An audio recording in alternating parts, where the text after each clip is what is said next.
बुलढाणा जिल्ह्यातील खामगाव तालुक्यातील राहुड येथे सख्या भावाची निर्घृण हत्या केल्याची धक्कादायक घटना उघडकीस आली आहे।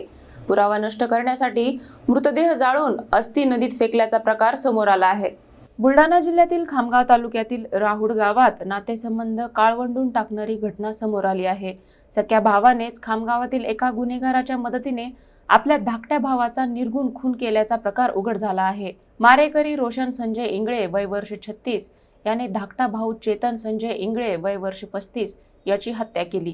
या गुन्ह्यात खामगावच्या महाकाल चौकात राहणारा रवी देवीदास राऊत याची मदत घेतल्याचे तपासात स्पष्ट झाले आहे। 25 फेब्रुवारी पासून चेतन बेपत्ता होता। गावात सुरू असलेल्या चर्चेनंतर पोलिसांना संशय आला आणि तपासाची चक्रे वेगाने फिरू लागली। पोलिसांनी रोशनला ताब्यात घेत चौकशी केली असता गुन्ह्याची कबुली मिळाली।